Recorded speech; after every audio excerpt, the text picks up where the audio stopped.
You're welcome to my channel. So we are still continuing with our topic, which is performance management and performance appraisal.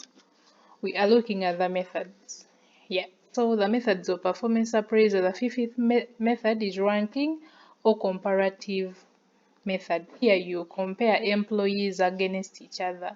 If you have employees like Mary and Shakira, you compare Mary to Shakira. If you have Mary, Shakira, Moses, Latifa, Grace, you compare them to each other. Yeah, so it's the one we call the ranking or comparative method. The manager compares the performance of his employees against one another.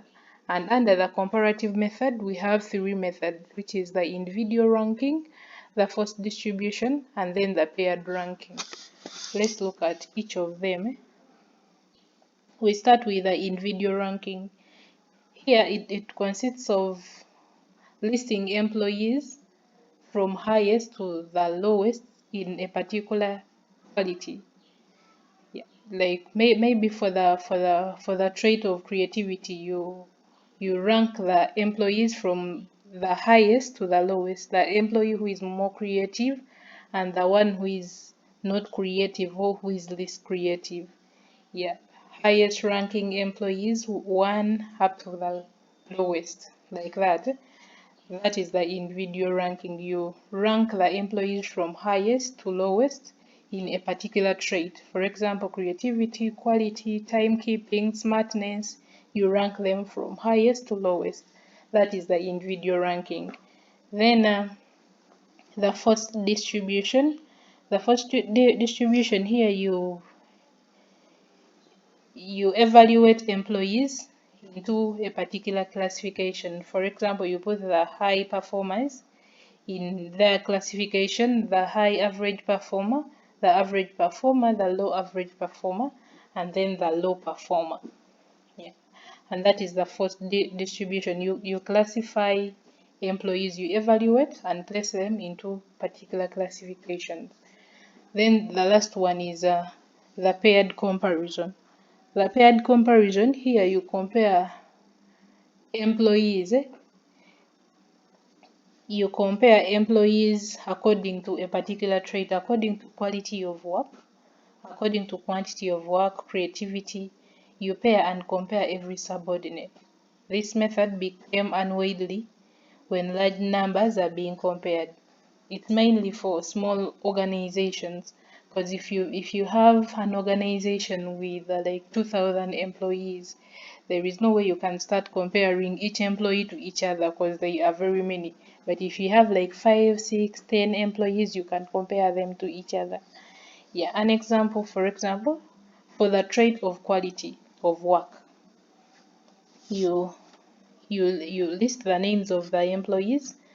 For example, A is called Art, B is Maria, C is Chuck, D is Diane, E is Jose. So you compare them as compared to. So you first compare them according to Art. Art, you cannot compare Art to Art, so here you skip. Then you compare Art to Maria, it is a positive. When you compare Art to Chuck, it is a positive too. Then when you compare Art to Diane, it is a negative. They don't match. Then when you compare Art to Jose, they don't match. It is according to quality. Yeah. Then you go to B. B, you compare Maria with other employees. When you compare Maria with A, they don't match. When you compare Maria, you can't compare Maria with herself. So you skip the Maria part. You compare Maria with Chuck, they don't match. You compare Maria with Diane, they don't match. You compare Maria with what? With Jose, they do not match. So Maria's quality of work is too much. It cannot be matched by any other employee. Then when you compare Chuck with Art, it is a negative.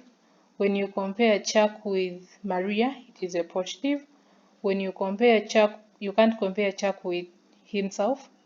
Yeah, so you skip that. When you compare Chuck with Diane, it is a positive. When you compare Chuck with Jose, it is a negative.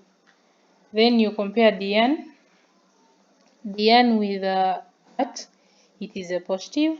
Diane with Maria, positive. Diane with Chuck, negative. You can't compare Diane with Diane, so we skip this. Diane with Jose, it is a positive 2. Then the last one is Jose. When you compare Jose with Art, it is a positive. Jose with Maria, it is a positive.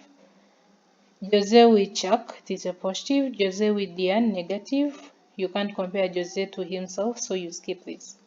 Yeah, so after you count the number of positives, the employee with the highest number of positives ranks the highest.